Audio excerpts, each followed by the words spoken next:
Since I was on this side of Normandy at Omaha on the American cemetery, which frankly kind of disappointed me, came to the German one here at Cambe. To see what it looked like again. I haven't been here in a very long time. It's just kind of as stark as I remember. So here we are at Michael Wittmann's grave with his crew. Karl Wagner, Gunther Weber, Henrik Reimers, Rudolf Herschel, and I think unconnected, unidentified Germans. Now there isn't mementos and poppies and all that stuff, but you can tell how popular this one is and how visited it is. It's the only strip that doesn't have any grass on it. I mean, there's some around the trees that have kind of been worn, but I think that's more to do with the trees covering it than this one, which has been trodden on so much. The grass has just died. So I'm glad to see that it's not covered in stuff, even though I'm sure that's coming. It's not a busy time of year, and I'm sure they take it away, but seeing very few other memorials or mementos around here. A few flowers and the like. I don't know. The cemetery raises a lot of questions for me, makes me slightly uncomfortable because of the mixing of the graves. I mean, I know a lot of people were forced into it and conscription and the like and felt like they didn't have a choice. It's just the mixing with, SS with everybody else. I mean, the hands are just as bloody, so I don't know what other way to do it. It just seems so strange to me that this is,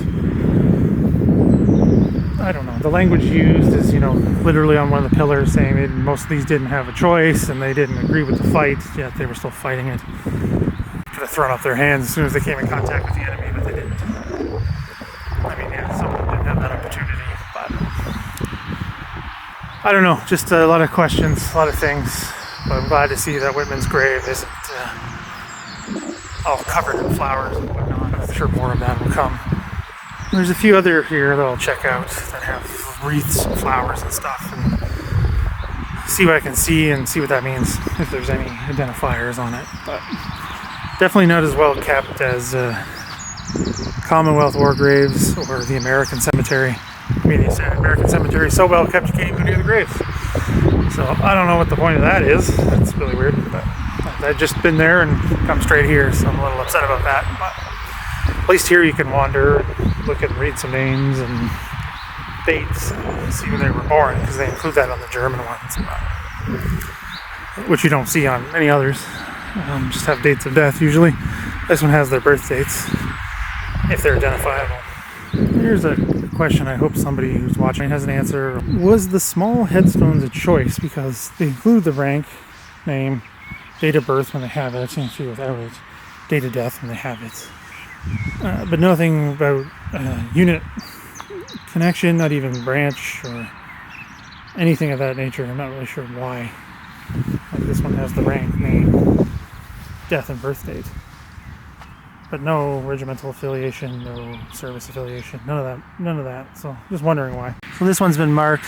I'm not sure why, but it's marked and it says with an American flag, in honor and memory of those who fought and died, you are not forgotten. We remember Columbus Eye, Waterloo, Iowa, USA. AP European history, to experience, to learn, to honor, to remember. It's interesting. I'm glad that's why I looked, see who's doing it and why. This one just seems like an LED candle and a wreath that's been here a very, very long time. And I don't recognize any of these names. Heisrath and Willibald Chapelle. It's interesting. I don't know kind of if that was random or person had maybe a connection to Iowa. I have no idea. There's a few others marked here as well. Same high school in Iowa. I don't know. Lots of questions. There's another one up over there. Maybe a few more throughout. So I'm gonna wander a little bit, see if I know anything interesting or anything that kind of comes to mind. The collection of the crosses, I think, is rather Germanic, and it's starkness. Same with the main centerpiece memorial, way up there. But I don't know. When I came in, the Wittmann grave was surrounded by people, so I'm sure they was telling the tour guide on one of the big buses, his exploits and his lateness and blah blah blah blah blah. All this Mokosh, I'm sure was being discussed. I don't know if it was discussed about his death and how stupid it was, but neither here nor there. So these look like fairly fresh flowers that have been left behind for a Xavier Schmidberger and Edward Cristalla. I see the dates here. We got June 10th and July 18th, 44. I mean, I think, and a lot of thinking on this trip, a lot of driving by myself.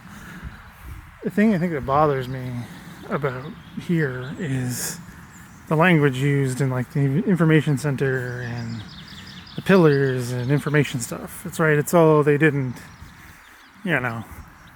choose the fight. They didn't agree with the fight necessarily, etc., etc. Instead of just owning that it was a mistake for this to have happened. And then you can do individual commemoration. I think that would bother me less. Probably not as much if you said, yeah, this was a mistake. This was an entire mistake. I mean, Germany itself has said that. So why are these cemeteries any different? Just own the mistake. Say, these are individuals. We want to have commemoration for families or what have you. Just like any cemetery. But why try to be like, oh, they didn't all choose to be there? I mean, whether they did or not, I think we're still contributing to the Third Reich's goals and the final solution and the Holocaust and the murdering of millions and things of that nature. So, I mean, it's, I don't know, just some musings. But again, people are free to disagree, and I'm sure they will.